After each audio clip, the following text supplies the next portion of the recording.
Mobile has been, or app has been, sort of an afterthought for a lot of marketers. All the talk is always sort of web first. We talk about cookie deprecation. We don't talk about made deprecation, right?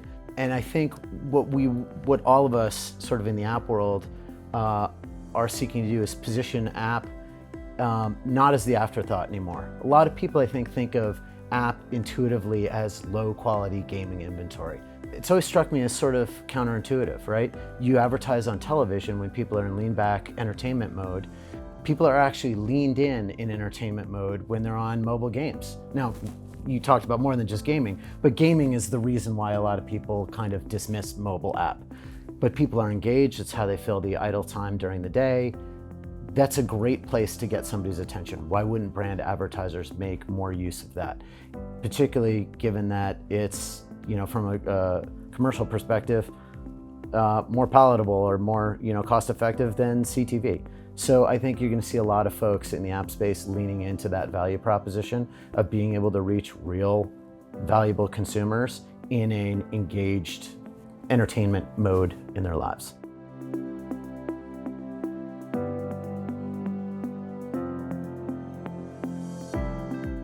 Well, I think you have a couple of things going on. We've already seen sort of the impact of deprecation of identity signal with Apple's ATT framework a few years ago, and we've sort of reached this sort of steady state point where 20 to 30% of users are opted in. But you've also had Google kind of delay, maybe indefinitely, their policy changes. So there's sort of this reprieve for marketers around loss of signal. So they're still looking at traditional ways of doing business one-to-one. Before, with cookie deprecation on the horizon, a lot of brands were talking about how do I use Privacy Sandbox, how do I use ID-less solutions to replace everything I'm doing entirely. They've had a bit of a reprieve. So they're looking at how do I leverage some form of identity, but I know that I'm going to have less signal than I had in the past. So I think they're looking at certainly probabilistic means to fill the gaps, probabilistic identity, and alternative IDs certainly to fill that gap. They're also increasingly looking at leveraging their own first-party data. A lot of these brands are matching they're matching data from the buy side to the sell side. They know when they start with their own first-party data, they have 100% coverage and knowledge and identity signal of those users.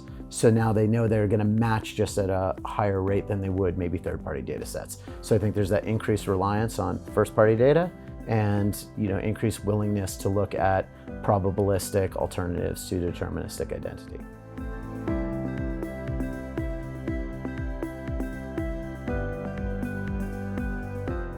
We certainly see this all the time from our demand partners. They want to minimize the hops from them to the ultimate source of supply.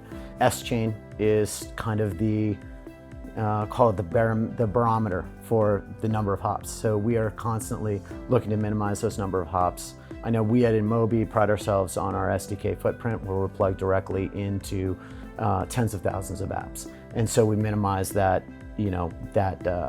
the number of hops and the steps in between.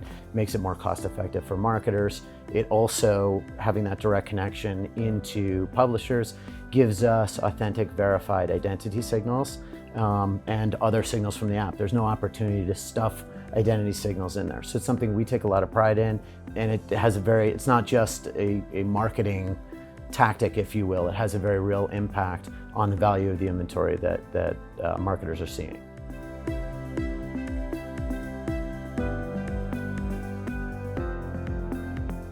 Yeah, it's funny when you think about AI last year and when it first came to the fore, I think everybody could intuitively understand the application of AI to, let's say, dynamic creative optimization, and making those workflows for developing creative more efficient. But it was that next level, like where else does it get into the workflows is, I think, less intuitive for a lot of folks. Where you're really seeing it take root now, whether it's through the AdCP protocol or what companies have launched and developed, is now at that application layer for planning, campaigns and basically putting together activation strategies. A brand can now come and articulate in more or less plain English, here are my objectives, here's who I want to reach, here are the KPIs through which I want to measure my campaign, and we're seeing workflows that are now translating that into a plan of action. It's now the next level that is a little dicier, which is what we'll call the transaction layer. I think we're not embedded there yet, but you're seeing a number of companies and a number of protocols lay the groundwork for buying agents to negotiate with selling agents for guaranteed inventory, right? So that's the next step, and I think we'll see that relatively quickly. This year, a lot more transactions happening in a streamlined fashion through that automated negotiation. But that's only for guaranteed placements.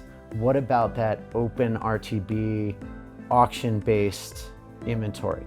That's where it gets really interesting, because at the end of the day, it's the highest price wins for that non-guaranteed inventory.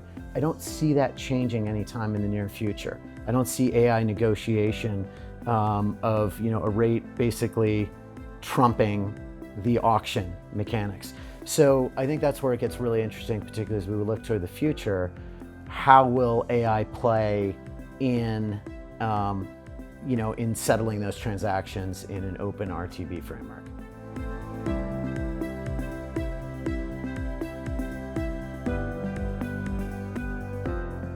I think it really is around, full-fledged rollout of AI into the whole ecosystem. How far will it go? I think you'll know that AI is at full adoption when we reach this point where AI is not just used for planning campaigns, but it's actually used for optimization of those real-time auction bidded impressions. I don't think, again, we'll ever replace those auction mechanics at the end of the day, but AI will take care of all of the optimization of bidding strategies.